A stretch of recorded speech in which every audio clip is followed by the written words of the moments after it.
3. All right, today I'm going to share with you the story of the dun horse. It's one of the good older stories. It's a Pawnee story.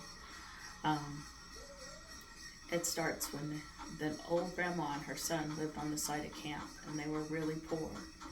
And they were so poor that when the camp would move, they'd stay behind and they'd find the old pieces of blankets and moccasins and anything that they could find to keep them going. And one day, the camp moved ahead, and the grandma and the grandson moved behind them, and when they did, they came upon this old beat up horse. But they hadn't had anything. They had so little for themselves. This horse had a bad leg and a bowed back, and its eyes were kind of matted, and they took it anyway, and it limped with them, and they fed it, and they took it to camp with them.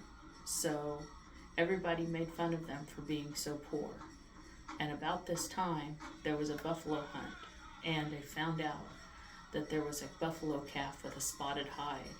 And the chief said, whoever catches the buffalo calf with the spotted hide, they can have my daughter to marry, because he wanted that spotted hide. It was big medicine.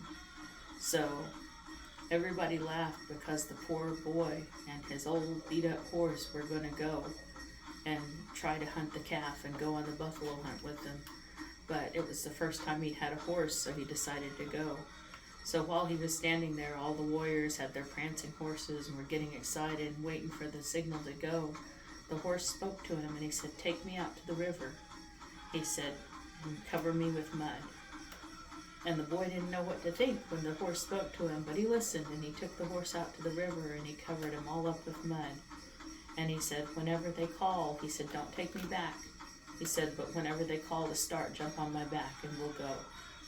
And so the boy listened to the horse, and whenever they made the call for the buffalo hunt to start, he jumped on the back of the horse and they rushed in, and the horse was healed, completely healed. He had a beautiful coat, beautiful strong legs, and he ran right into the middle and got to that spotted calf, and the boy killed the spotted calf and got down and took the hide, and then he got on and killed another buffalo so he'd have meat for his family, and got up and took that and got him a second buffalo and a hide, and he went back to camp.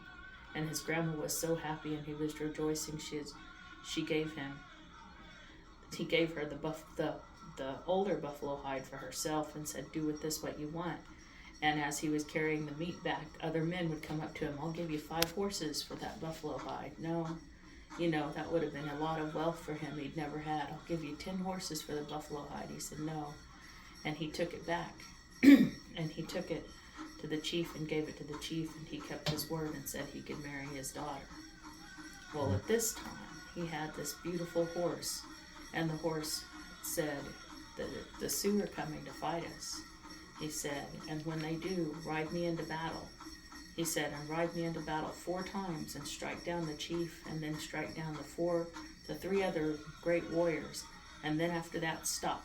He said, "Because if you go again, you'll lose me." And so the boy, he listened to his horse again because he had not let him go down before.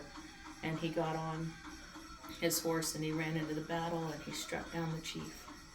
And then he went back and 3 more times struck down the men, and then he went to the side of the battle and he watched, and the battle raged on, and he just couldn't handle himself. He couldn't help it. He wanted to go back in, so he rushed in again. And as soon as he did, somebody shot an arrow and shot down his horse.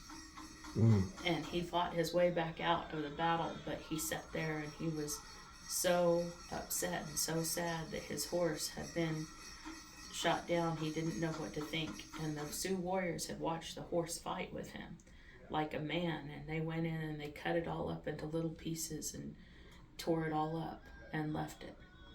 But the battle was finally won, and that boy went out to his poor horse and he found the parts of him and he put them all together, and he went up and he went on a mountain and he mourned. And as he mourned, the rain came, and he stayed there for 4 days, and every day the pieces seemed to come back together of that horse, until on the 4th day the horse started to stand up.